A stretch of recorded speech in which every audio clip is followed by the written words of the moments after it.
And good evening, everyone, and welcome back to the wacky world of hijinks here at the Grapple Gumshoes post show, where we talk everything and anything mystery wrestling. And tonight, myself and my good friend Beardito over here are going to be talking about some mystery wrestling 26. I'm not gonna lie, Benny, it was kind of a nice little break after when we went like that March and April stretch of just back to back to back mystery wrestling shows, and we took a nice break in May. But I'm happy to have you here because we're back in battle for mystery wrestling. Yeah, this was a really fun show. Um, let's rock and roll. Absolutely. So we here at Grapple Gumshoes, this is the equivalent to Whose Line Is It Anyway? Because we talk about mystery wrestling, which is very fun, good wrestling, some fantastic comedy stuff. And we don't take ourselves too seriously here. So for those of you who are watching at home, please follow that rule. Don't take yourself too seriously either. Because sometimes wrestling just needs to be funny, tee hee ha ha, and be entertaining. So that is what we're going to talk about. But we also get some storylines in mystery wrestling too, which is really, really fun to talk about. And yeah, so without further ado, I'm not even going to do our intro bit because y'all already know how this goes. If you've been here long enough or you're new to the channel, check out our links everywhere. Social medias, we got a shop, donate for the coffee to pay for these pay-per-views over the summer. So without further ado, let's go ahead and get into all of this. Now, we are here for Mystery Wrestling 26, which of course is back in the good old Gatineau, Quebec, Canada, which we love here, honestly. So we are back in home turf for this one, back in our little bingo hall, which is always a pleasure to be a part of and to watch as well. And also watching people dangerously come close to hitting the ceiling when we jump off the ropes and stuff like that. But we are back in the home base. Before we get into all the action, though, let's talk about our commentary team because okay, so like Evil Uno, it is hot out here. Apparently, we might experience some lag, but that is okay. I have words for our commentary team. Uno, love you. Twiggy, I don't know you personally, and I'm not gonna hate you, but you are not it for me, sir. No, I really like Uno, and the other guy kept stepping on everything. So better luck next time.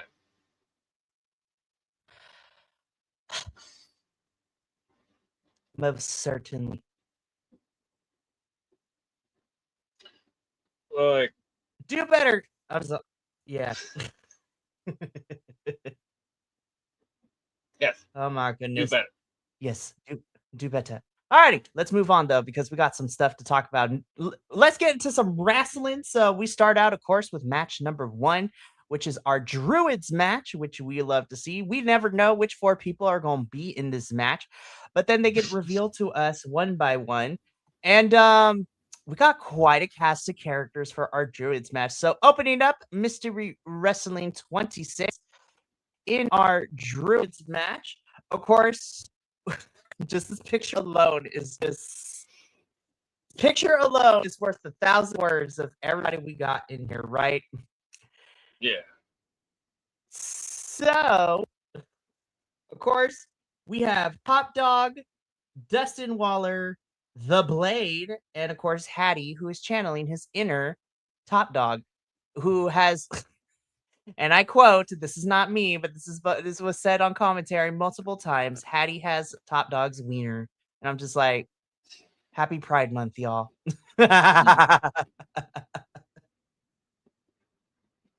Yeah, especially by the end, you know, where I believe now they're a tag team, and they should be called My Two Wieners.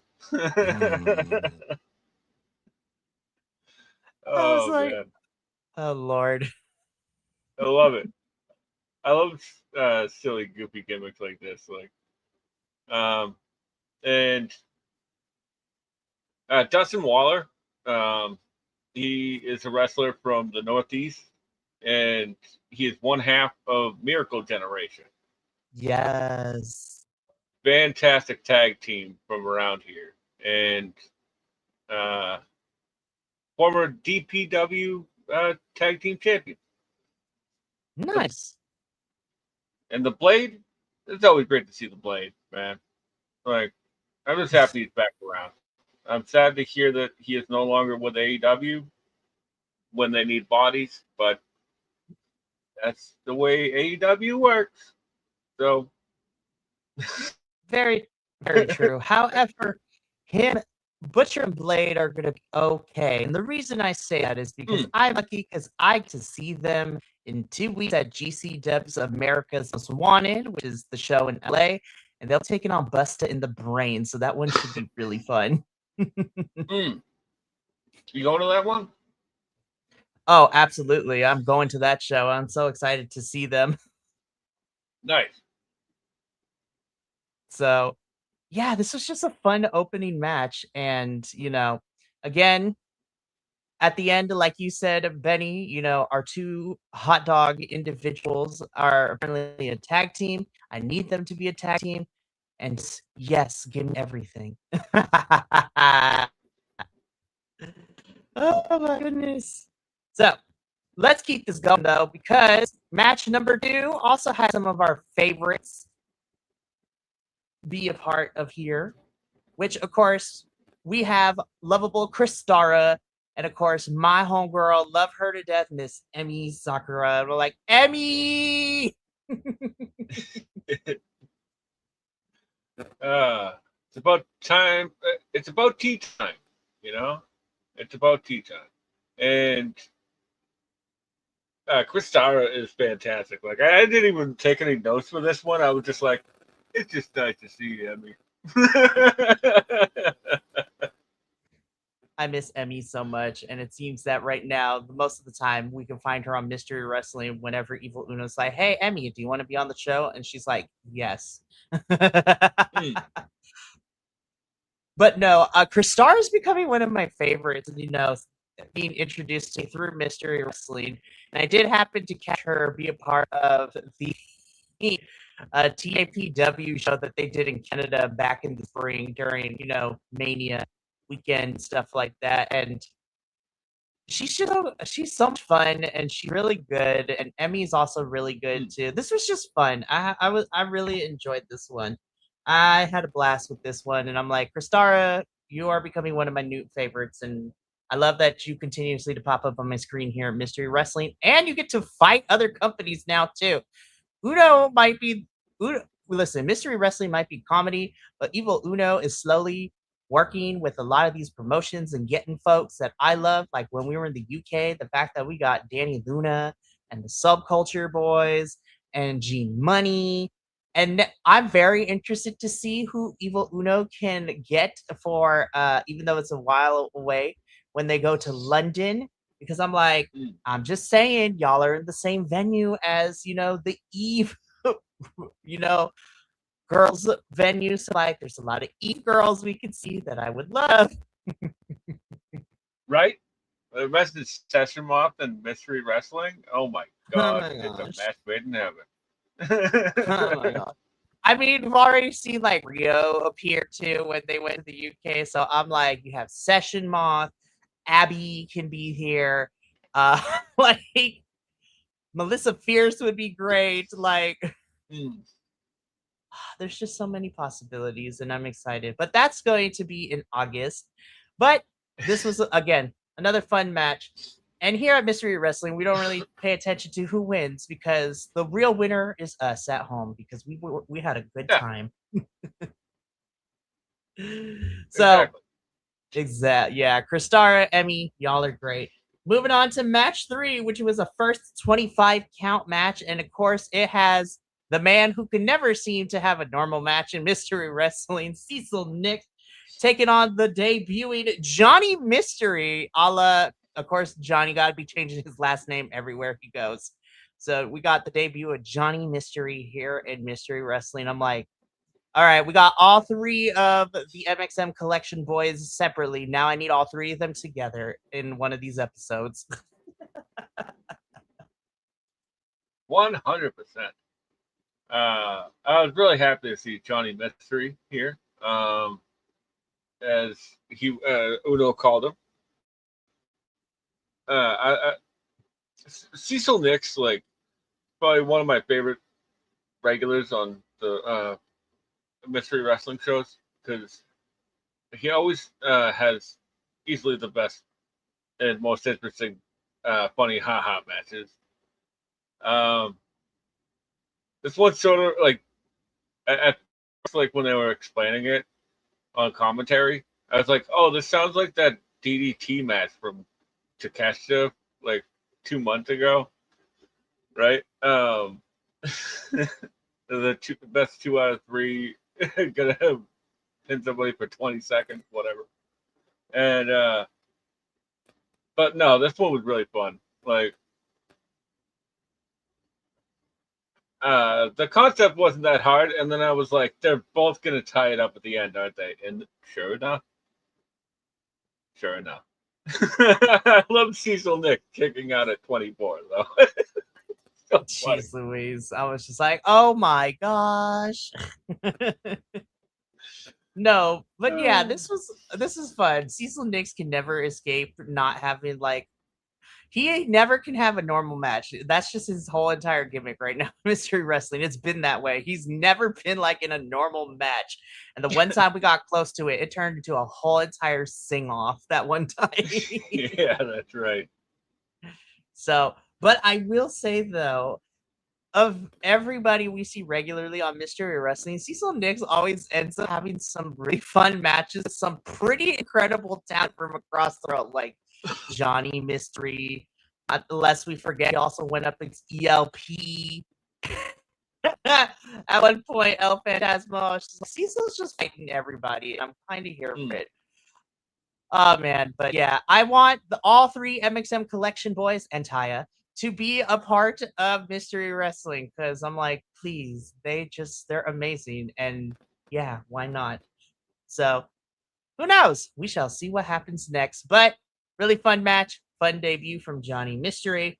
All right, and then we get into match number 4, which doesn't really last too long, but this is also kind of hilarious to watch. Storm Rider versus Security Nathan. I was like, okay, well, let's see how this goes. Blinked and it's over. Yeah, that's sometimes how fights go, you know. Like, it's funny. Like, when Cool Rap came out, I was like, "Oh, cool, Rap," and We love Cool Rap. And then I realized that like he was the ref in the match. And I was like, "What is happening right now?" And then it lasted long enough for me to figure it out. I was like, by the time we got it, it was like, oh, okay, bam, over. Oh, okay. No, but this was a fun one. Again, like we said on Mystery Wrestling, sometimes we get pretty good matches lengthwise, and then sometimes they're just short, but that's okay because they are equally as entertaining. And Storm Rider, we love you in this household.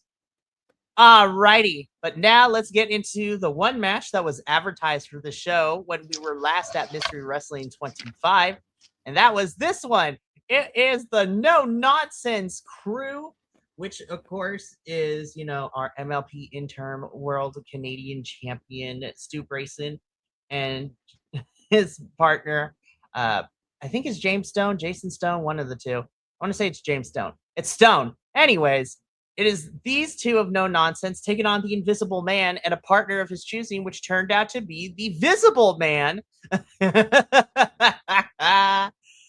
This was just such insanity and nonsense, and I loved it.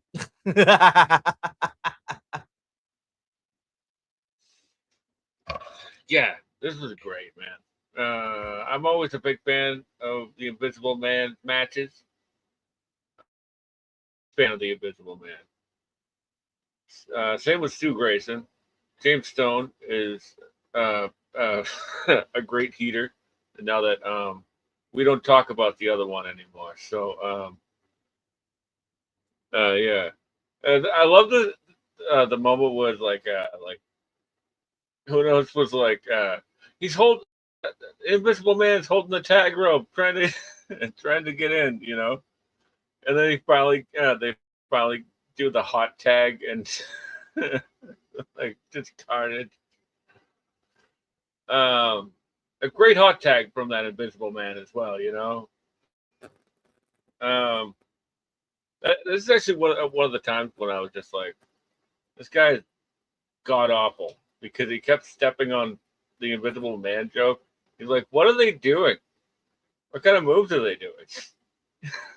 Like, what are you talking about? I'm Just like, lay out, man. for real. I'm like, Twiggy, I need you to suspend your disbelief, please. Right. But I do love that at the end of this, the Invisible Man and Visible Man hit a 3D for the win, so the 3D is still protected. Of course, the 3D is still protected. Of course it is. Again, this has been a fun feud between Stu Grayson and the Invisible Man that has technically it's been ongoing since like Mystery Wrestling 23 when we had the show with Tachi with Mr. Michinoku himself on the show, and where we also got that baller match of London Lightning and Tommy Billy of the Dynamite Kid. I was like, you can't just like what? Anywho. But no, this was a great match. This was fun. So I was entertained with this one. And I was like, this was really fun. I think this might be my favorite match. But then this next one immediately dethroned it. I have to say, I think this is probably my favorite match of the entire show. So to set this up, this is a 8-person mixed tag team match in which we had the artist block. So that is our lovely paint, folks painted with painted faces on the left of my screen. Shout out to Vile. I like, yes, Vile. I love this whole look. I think I'm going to say they because I don't want to make assumptions, but they are a great addition to the three others. And I just like Vile's look. But then the juxtaposition of the artist block versus the team that they went up against. Of course, this is Fresh Air teaming up with Drea Mitchell and Layla Wild. And listen, I said this leading into the show because this is one of the funniest moments that will stick with me from this episode. But I'm like, Junior Benito, you and your team had the match won, but you couldn't help yourself and you had to clap them cheeks. Damn, bro. You had one job, Junior Benito. He has an addiction, is what Uno said. For reals. I agree with you. The Vile villain, Tara Zap, is a great addition to this artist collective or artist block, right? Mm-hmm. She usually teams with Sue Young and Lindsay Snow, so she's really cool, man. I really like the artist block, their look and their demeanor, even though like they've only been here like for like 2 or 3 shows. Like, Mystery Wrestling needs some other vicious heels besides No Nonsense, I think. And I love the love-hate relationship between Fresh Air and what is it? Wild and Mitchell, yeah. Yeah. Look, this was really fun. the I'm not gonna say it. This was great all around. I really liked the half and half suplex at the end, and the impact DDT for the win. What is it? One of the guys on commentary was like, "I see 4 stings." It's like you don't know what corpse paint is, do you? Like, gosh. No, but I really enjoyed this one, but I 100% agree. I love that with the artist block. We Mystery Wrestling is, I know it's wacky comedy wrestling and like some note and nonsensical stuff, but I agree that we kind of need more heel factions and heels in general, like that kind of tread that line of heels other than no nonsense, because you can go in different directions. And Mystery Wrestling having stories has been like one of the small highlights of this whole entire promotion. I'm like, wow, they actually have storylines behind me crying my eyes out of laughter. Mm. But I also agree with you. I really love the artist block, and they've only been here for like, this is their third time appearing in the last couple of episodes, but I kind of want them to stick around for a little bit. So, Uno, if you listen to this, book them again because they're great. Also, I'm very interested to see where we go next with Fresh Air and Mitchell and Wild and see how that turns out, because of Junior Benito, man, love you, but damn, we need to get that fixed. Be like that one meme. Get some help. I'm I'm staying out of this one. Be like, do it. Anywho, but really fun match, which leads us into another pretty fun match where oh, Max Caster never change. In match number 7, we get Max Caster versus Psycho Mike, and I'm just like, good lord, these two are a match made in heaven. It was really nice to see. This is really cool. I like seeing more AEW folks be popping up in Mystery Wrestling. Hmm, definitely, and especially for somebody who hasn't been on TV in like what 6 months. Yeah. Yeah. Uh, uh, but I digress.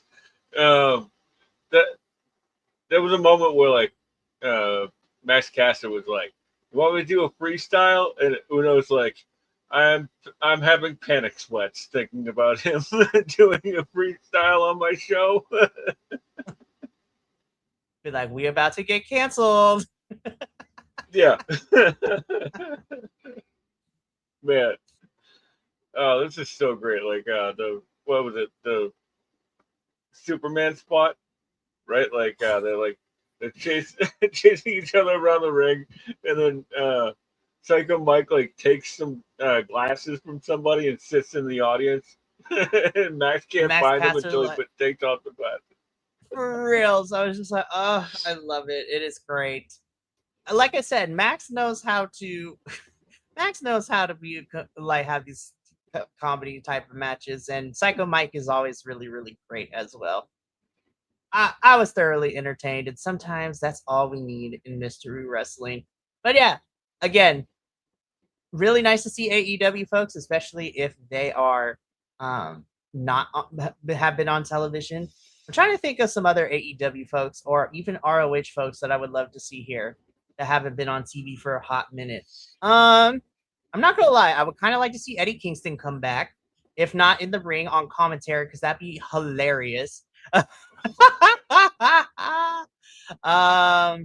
Trying to think who else. Uh, you know what? Why not? Let's bring Harley Cameron in. Absolutely. Or like if he's healthy, Keith Lee. Oh, that would Like be amazing. Just haven't worked mystery wrestling for a couple of shows, and then it'd be like, all right, let's put you back on AEW television. Um, he's a really silly man. So oh my gosh. Listen, I know Dominic, Dijak is not everyone's cup of tea.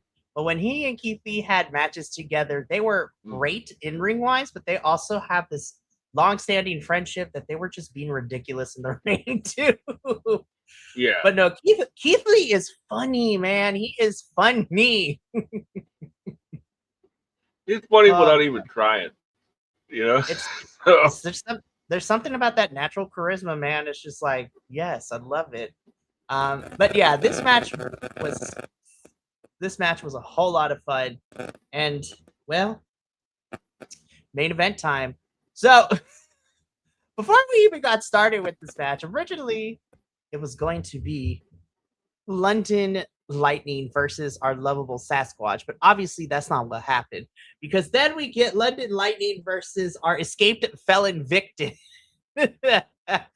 And in a steel cage match, might I add, and I'm just like, oh Lord, here we go. This was all the shenanigans I've ever wanted out of a match like this. Yes. I'm like, poor London Lightning. I'm like, you better be careful, because this Victon is looking to. I mean, look at this mask, man. It is insane. I was just like, oh my gosh, Leatherface is about to eat your soul, London. You better be careful. Like, Sasquatch doing like the Mark Henry like pulls the chain pull like off the cage. That was pretty great. And then the cop segment where like the cops show up and they're banging on the cage door. Like, open up. You got 3 minutes until we're coming in. Like, they give him a time limit. I was just like, what is happening, y'all? It's like supposed to be like the cops banging on the door, like there was a disturbance, and then they get in the cage and Victor like takes him out, and then like one of the cops stands up and like tells Landon Lightning to like put thumbtacks in Victor's drawers before the Shattered Dreams. Oh man, priceless. This was insane, and I had such a blast. Also, London Lightning, I need that shirt like now. I need to know where you bought it. That shirt in this picture is pretty great. That shirt is like what everybody thinks the 90s was. Like guys, so officially the pattern is called like Memphis style, right? So that's what the pattern is called, but I also call it the Taco Bell, because that is the 90. Every time I went to Taco Bell as a kid in the 90s, like that is the pattern across, well, pretty much anywhere you would go in the 90s. The Memphis style of art was everywhere. But London Lightning is still our Mystery Wrestling champion, and he will go into the next show still as champion. This match didn't even end. It just got thrown out. Because like Victor ran off again. Like, well, I mean, by default, London Lightning wins. So yeah, right. You're not wrong. You're not wrong. Oh, man. You're not wrong. Oh my goodness, this was a fun main event, and this was a fun Mystery Wrestling 26. It was a nice foray back into the world of Mystery Wrestling after we took a month break in May. So this was nice to kind of get back into it. But Benny, let's talk about it, because as it was announced during our little break during May, Evil Uno is taking Mystery Wrestling and having a small little tour over the summer. So here is where you can find us covering more Mystery Wrestling. So these are the next 3 iterations of Mystery Wrestling 27, 28, and 29. And the dates on the screen are our post shows. So we will be back with Mystery Wrestling 27 at the end of July, which is going to be Mystery Wrestling 27. The one I'm the most excited for, I'm not even going to lie, is Mystery Wrestling 28, which is the debut in London of all places, So I'm just sitting here, and of course, it is in the venue of Eve as well. So here's hoping we see some Eve girls on the show. But because we are also in London, I'm like Rev Pro, Progress, Riot Cabaret. I'm just like, especially Riot Cabaret. I would love to see Charles Crowley on the show. I'm not gonna lie, but more UK wrestling is great, and that post show will be September 3rd. Now, that August 29th is when Mystery Wrestling 28 happens, and it is during the weekend of what All Out Wembley. No, All In. Sorry, yeah, All In. I hate that it's all in and all out. I'm like, pick one. It's the AEW Wembley show is that same weekend. It is the following day. So it's going to be a busy weekend because I'm going to be watching Mystery Wrestling 28 the day before, and we are doing a live watch along for Wembley for AEW. And I get to eat breakfast because it always starts at like 9 o'clock, 10 o'clock a.m. over here for us Western folks. So cereal and pajamas time. Benny's just like, I hate you. No, it's like lunch, like lunchtime for me. So it's pretty good, you know. Hey, at least the show will be over and we will still have an afternoon/evening to ourselves when it is all done. Yeah, right. Which is much appreciated. And then, of course, Mystery Wrestling 29 is heading back to Toronto. And I'm just wondering because it is going to be a Saturday. And I'm like, I smell All Out. And Uno probably knows something that we don't. I would not be surprised if Mystery Wrestling is being on a Saturday and then the next day is All Out once again in Toronto for AEW, which I don't mind because All Out Toronto last year was banging and that was a really good pay-per-view show. But yeah, so these are the next 3 iterations of Mystery Wrestling, and those are the dates we will have our post shows in. So it's gonna be a good time.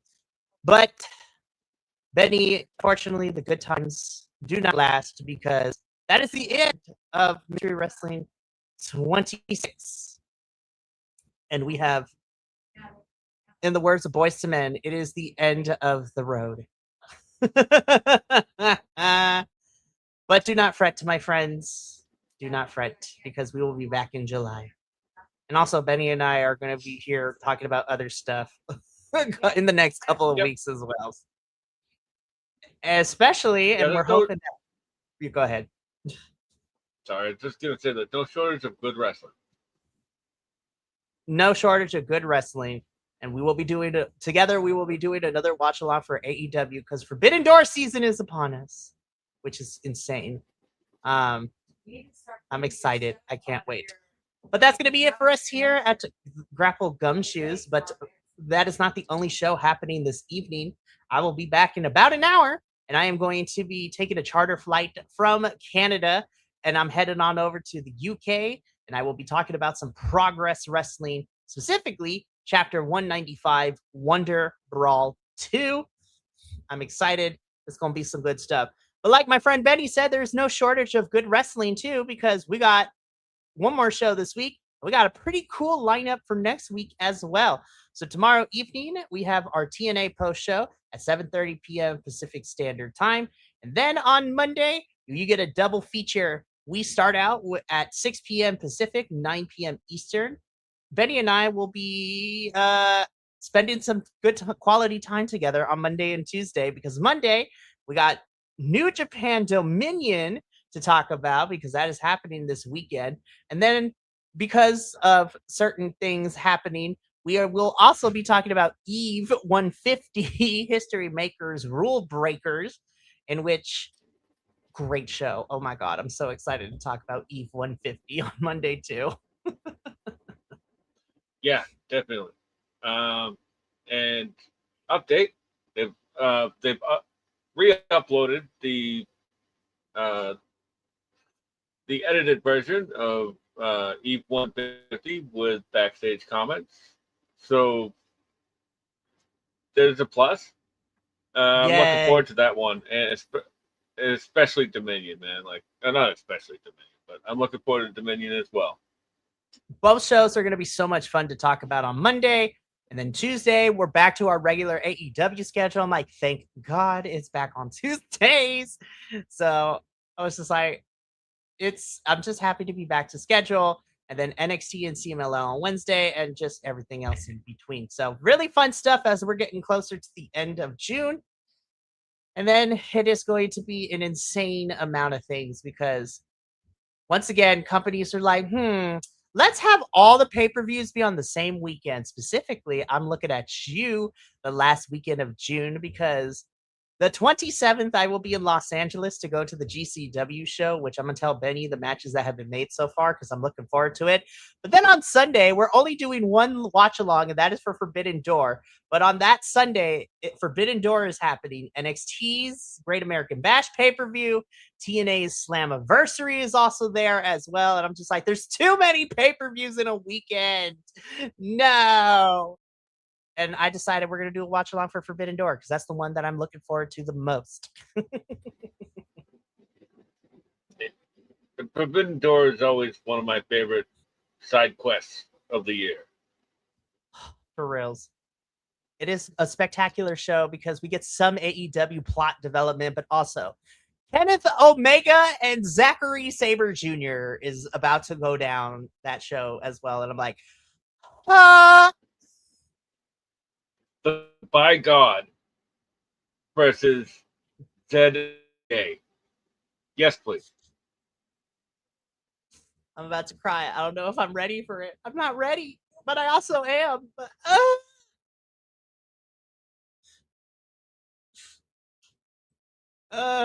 anyways, but that's coming up in 2 weeks, so I'm excited to see that match as well as whatever's happening.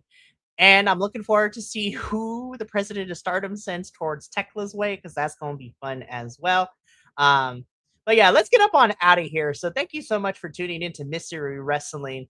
We will be back in July to talk about Mystery Wrestling 27, which I'm excited to talk about. But from all of us here at BC Wrestle Pod to you at home, remember, take care of yourself, love one another, stay iconic, and more importantly than anything, you always deserve to finish your story. I'll see you in about 45 minutes for Progress Wrestling. But until then, sayonara, adios, and until next time, peace.